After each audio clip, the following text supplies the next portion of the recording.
Imagine leaving home at 21 years old, planning a trip that should take 16 months and not returning for nearly 30 years.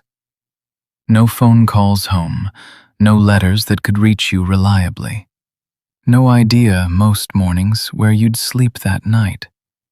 Just an open road stretching in every direction and a stubborn curiosity pulling you forward. That's not fiction. That's the actual life of a man named Ibn Battuta, a young scholar from Morocco who set out on a simple religious pilgrimage and somehow turned it into the longest journey anyone in the medieval world had ever recorded. Here's a fact that might stop you in your tracks. By the time he was done traveling, Ibn Battuta had covered roughly 75,000 miles. Not by plane, not by train. On foot, on horseback, on camels crossing brutal deserts, and on ships sailing unpredictable seas. To put that in perspective, that's further than the famous Venetian traveler Marco Polo ever went. And yet, for centuries, far fewer people outside the Islamic world even knew his name. Here's another detail worth sitting with. He visited roughly 40 countries by today's map, crossing 3 continents long before anyone had words like globetrotter or backpacker. He met sultans, survived shipwrecks, escaped bandits with nothing but his life, and somehow kept going. And here's the twist that makes this story even stranger. Ibn Battuta wasn't trained as an explorer. He wasn't funded by a king to map new lands like other famous travelers of history. He was a law student, a quiet, educated young man expected to study, then quietly settle into a respectable career back home. Instead, he became one of the greatest travelers who ever lived, almost by accident. So how does someone leave for a 16-month pilgrimage and not stop for 3 decades? Let's go back to the beginning, to a single road leaving Tangier in the year 1325. The year is 1325. Ibn Battuta is 21 years old, standing outside his family home in Tangier on the northern coast of Morocco. Behind him is a life that's already been mapped out, years of studying Islamic law, a respected career waiting, a family expecting him to follow the same quiet path his relatives had followed for generations. Ahead of him is the road to Mecca. Every year, thousands of Muslims made this same pilgrimage, the Hajj, a journey considered one of the most important acts of a devout life. Most travelers went with a plan, a caravan, a group, and a return date. Ibn Battuta expected the same. 16 months, there and back. That was the plan. But something happened to him on that road that he couldn't have predicted. Alone for stretches of the journey, riding through unfamiliar towns, meeting strangers who spoke different dialects and followed different customs, he discovered something about himself. He didn't just tolerate the unknown, he craved it. By the time he reached Mecca and completed his pilgrimage, a quiet decision had already formed in his mind. He wasn't going home. Not yet.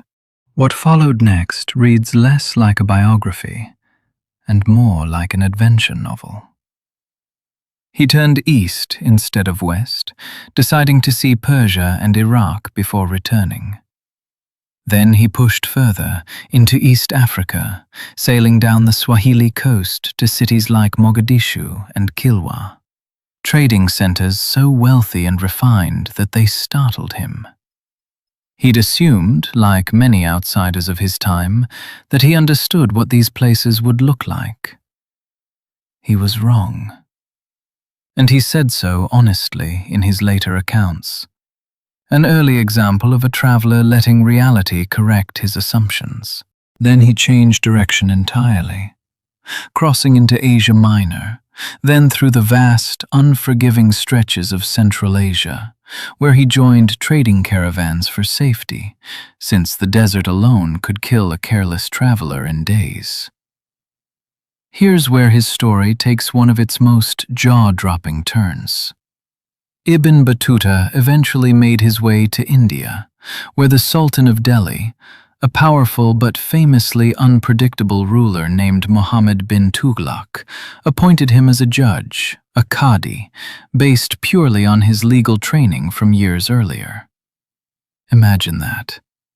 A traveler passing through, given one of the highest legal positions in the empire, simply because he happened to have the right education at the right moment. But nothing about Ibn Battuta's journey stayed comfortable for long.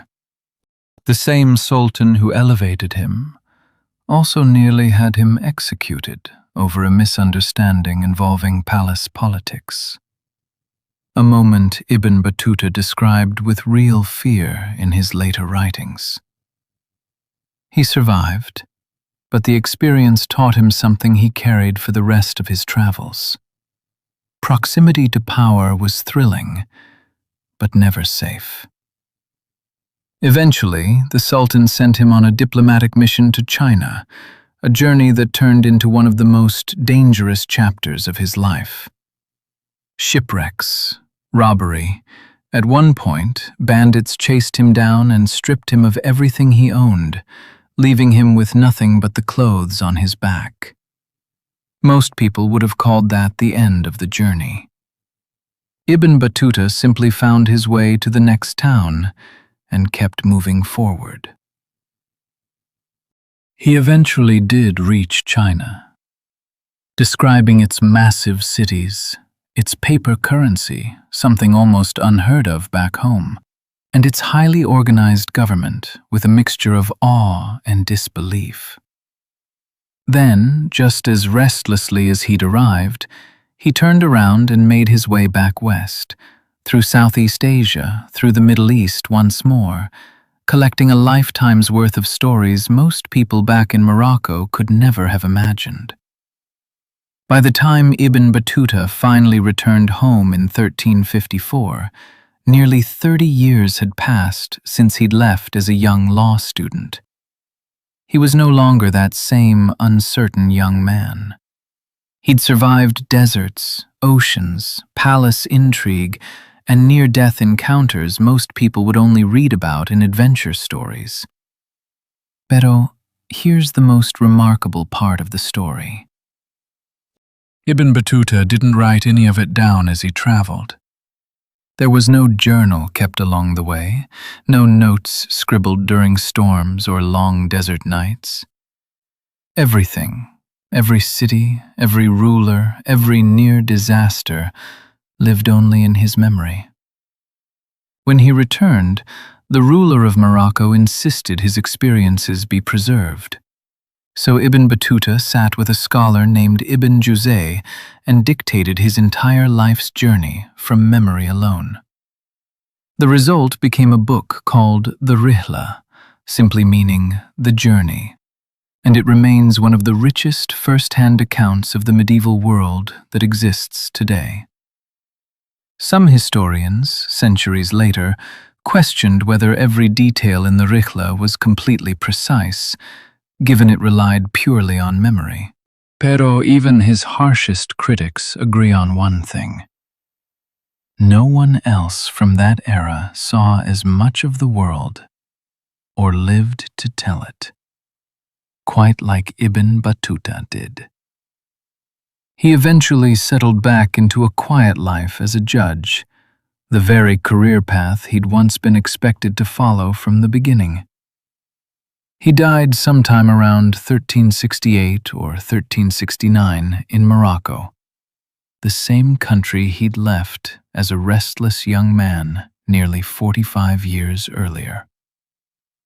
The boy who once set out on a 16-month pilgrimage ended up circling almost the entire known world, not because he planned to become history's greatest traveler, but because he simply never stopped saying yes to the next road.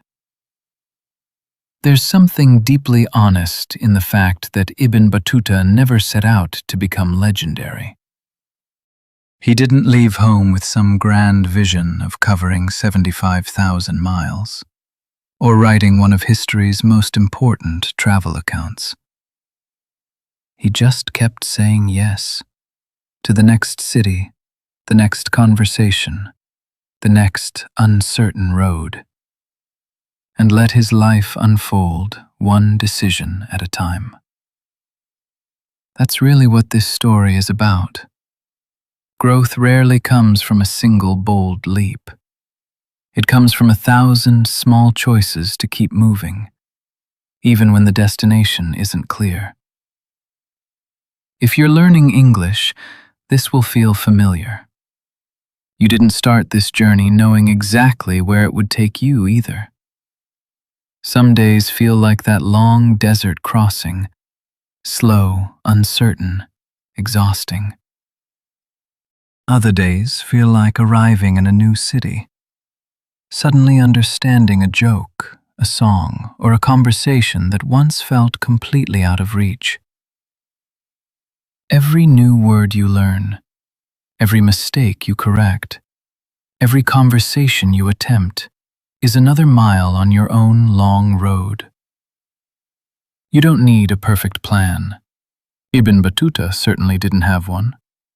What he had was curiosity strong enough to keep him walking, even when the path ahead wasn't visible yet. So let that be enough for you too. Keep saying yes to the next word, the next sentence, the next small step forward. Somewhere ahead, without you even noticing it happening, the language that once felt foreign will start to feel like home, because you never stopped moving toward it, one patient step at a time.